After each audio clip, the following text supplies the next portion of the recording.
ఇప్పుడు మేము పెద్దవాళ్ళమందరము చేతులు ఎత్తేసినట్టే. అంటే ఇంకా ఆమెను మార్చే శక్తి మాకు లేదని వాళ్ళ అమ్మ కూడా వెళ్ళిపోయింది అమెరికాకు.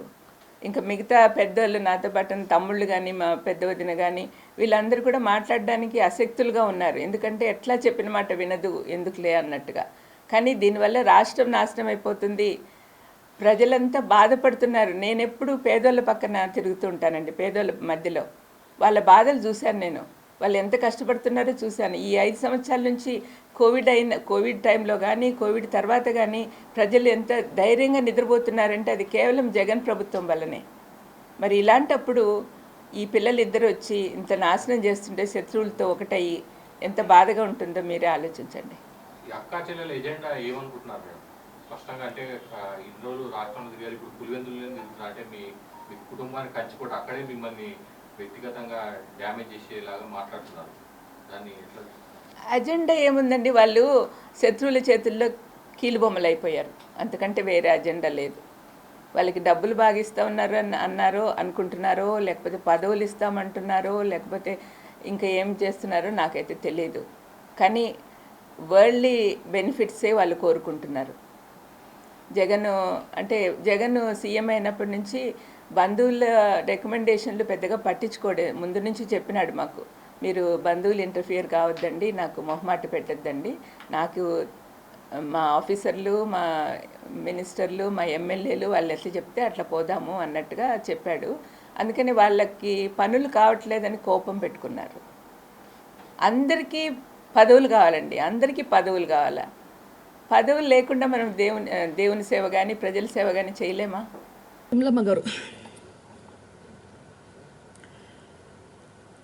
విమలమ్మ గారు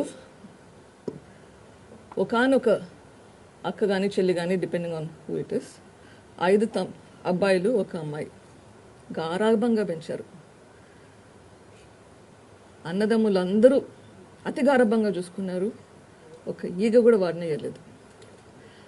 ఆమె గురించి ఏదన్నా చెడుగా మాట్లాడాలంటే చనిపోయిన వివేకానంద రెడ్డి, రాజశేఖర రెడ్డి బాధపడతారని చెప్పి మాట్లాడకూడదు అనుకున్నాను. ఎందుకంటే అంత బాగా చూసుకున్నారు. ఇంట్లో అందరూ గౌరవం ఇచ్చే మనిషి. ఎందుకు? ప్రైమర్లీ ఒకతే అమ్మాయి చిన్న వయసులోనే భర్తను పోగొట్టుకుంది. సో జాగ్రత్తగా చూసుకున్నారు.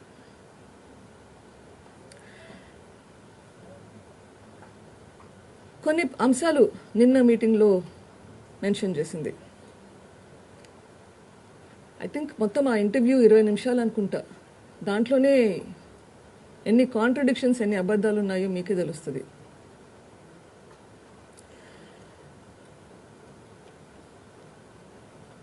అన్న చనిపోయాడు, హత్య చేయబడ్డాడు,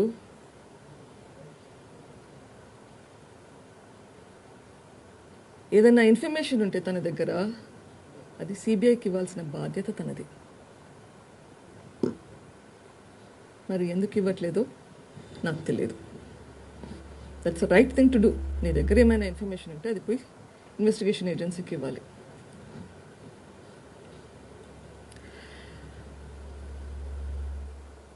అంటున్నారు నా ప్రేమ కంటే తన ప్రేమ వాళ్ళ అన్న మీద ఎక్కువ ఉందంట. దానికి ఏమైనా మెషర్మెంట్ ఉంటుందా?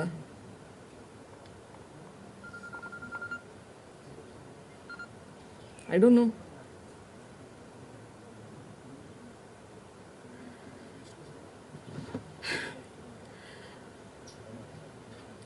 రాజశేఖర రెడ్డి గారు బ్రతికుంటే కొన్ని నోట్స్ రాసుకుని పాయింట్స్ రేస్ చేసినట్టు నేను యాక్చువల్గా ప్రొద్దున కూర్చొని రాశాను.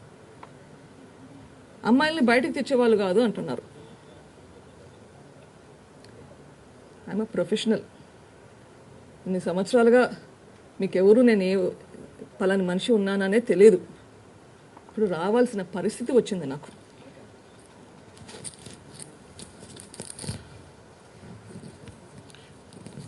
మేడం, మీరు గుండెపోటును హత్య అని లెట్ మీ కంప్లీట్.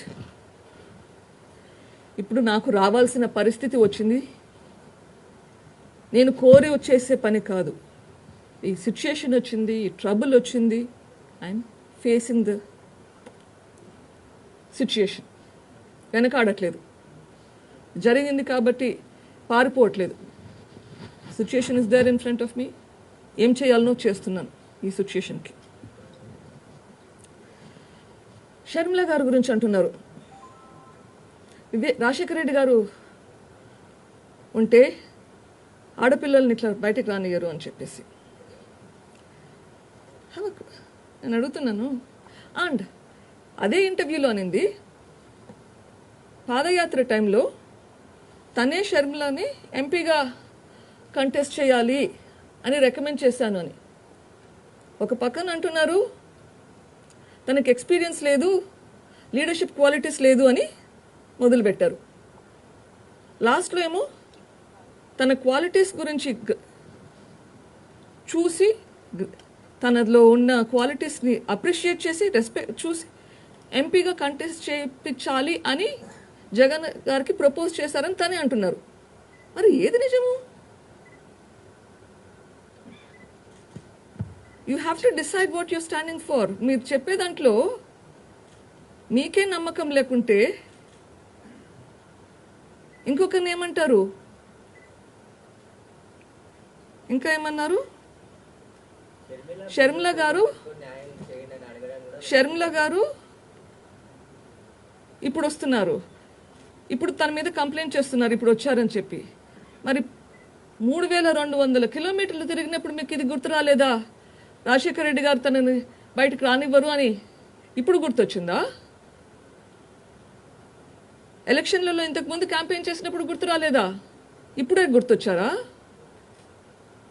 ఇది అండ్ మా నాన్నమ్మ, మేము జేజీ అని పిలుస్తాము, రాజారెడ్డి గారు చనిపోయినప్పుడు క్షమించాలి అన్నారు. Yes, that's the right thing to do.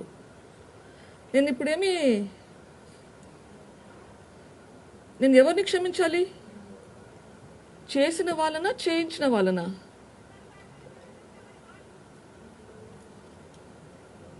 తనేమో చేసిన వాళ్ళు ఒప్పుకుంటున్నారు అన్నారు. మరి తను క్షమిస్తుందా చేసిన వాళ్ళని? చేయించిన వాళ్ళని మాత్రమే క్షమించాలనా? ఐ మీన్ ఏంటి డిస్పారిటీ? చెప్పే దాంట్లో కొంచెం లాజిక్ ఉండాలి.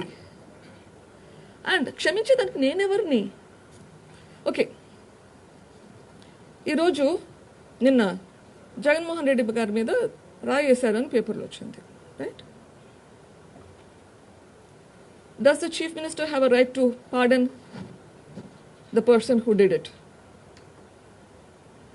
Jaganmohan Reddy ki